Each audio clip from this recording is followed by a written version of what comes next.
Некоторые женщины чувствуют себя одинокими, у них не складываются отношения.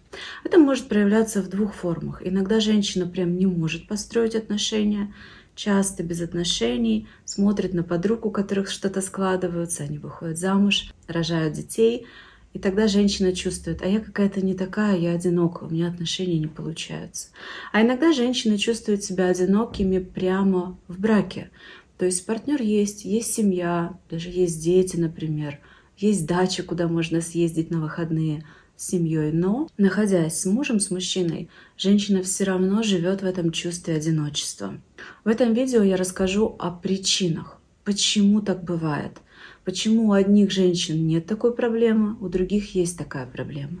И я назову в этом видео одну частую причину, когда мама, мать, девочку свою с детства программирует на это чувство одиночества. Если мама была в браке с отцом девочки, или, может быть, там второй был брак, да, и отец не родной, и часто при дочери говорит фразы о том, что в этом браке нет ничего хорошего.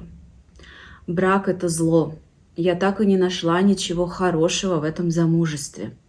То, соответственно, девочка получает информацию от матери, что замужество, отношения — это плохо, и тогда бессознательно она будет избегать близости даже при наличии семьи и мужа. Если мама про отца девочки говорит плохо, он какой-то плохой, это может быть о том, что он плохо поступает с ними, или о том, что он какой-то не такой. Вот посмотри, другие какие хорошие мужья, а твой папа там, не знаю, пьет, денег мало зарабатывает, или руку поднимает. Конечно, руку поднимать это плохо, но очень важно, как мама объясняет ребенку, что происходит в их семье.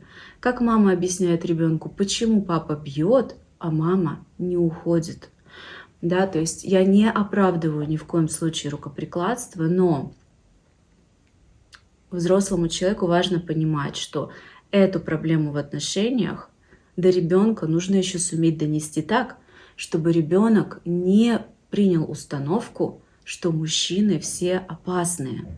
Если мама не может построить хорошие отношения, и девочка растет с такой мамой и видит, что мама пробует в одни отношения войти, что-то не получается, и она выходит. И очень важно, как мама опять-таки преподносит это ребенку. Какими словами она об этом говорит. Если она говорит, что «Ой, этот Васька очередной козел оказался», а потом Петька и тоже какой-то плохой, а потом Сашка и тоже плохой. Девочка учится на примере мамы, что мужчины раз за разом встречаются маме плохие, и тогда ребенок по-детски обобщает. Значит, все мужчины плохие. Очень важный здесь момент, что часто мамы не ведут такие разговоры с ребенком напрямую. То есть обычно мама не сажает эту девочку и не начинает ей рассказывать вот все то, что я сейчас назвала. Но ребенок так устроен, что он с маленьких лет, знаете, ушками своими, как радаром, сканирует и глазками, да, все, что происходит вокруг него. Если мама, например, находясь на кухне, варя борщ, разговаривая по телефону с подругой, не обращая внимания на то, что ребенок дома, может быть, даже в соседней комнате, рассказывает своей подруге о том, как мужчина очередной раз с ней плохо поступил, или как она несчастлива в браке, ребеночек, поверьте, они такие, хоть через стены, но все это слышит.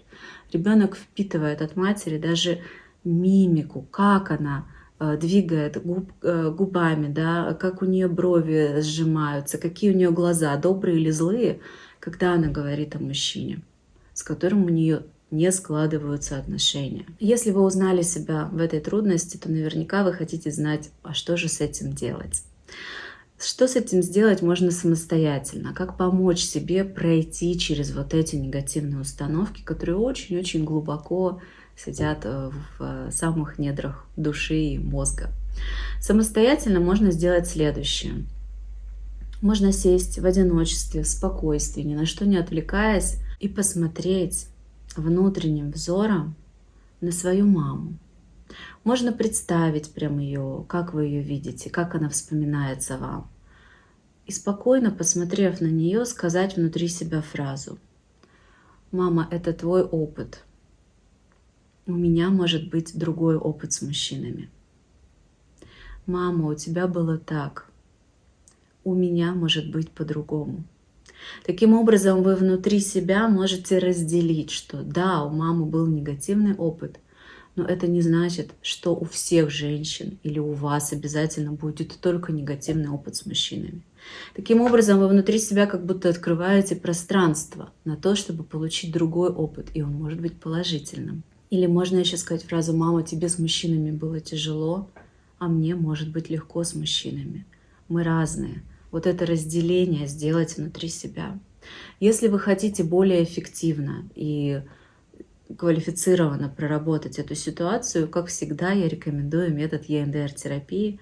Сама в нем практикую и считаю этот метод самым лучшим достижением психотерапии за всю историю ее существования. Если вам нужны подробности, оставляю ссылку на свой сайт, там есть видео, статьи про EMDR, если вы хотите ближе с этим познакомиться. Подписывайтесь на канал, если еще не подписаны, это канал про отношения. Ставьте лайк, если вам было полезно это видео, и до встречи в следующих видео.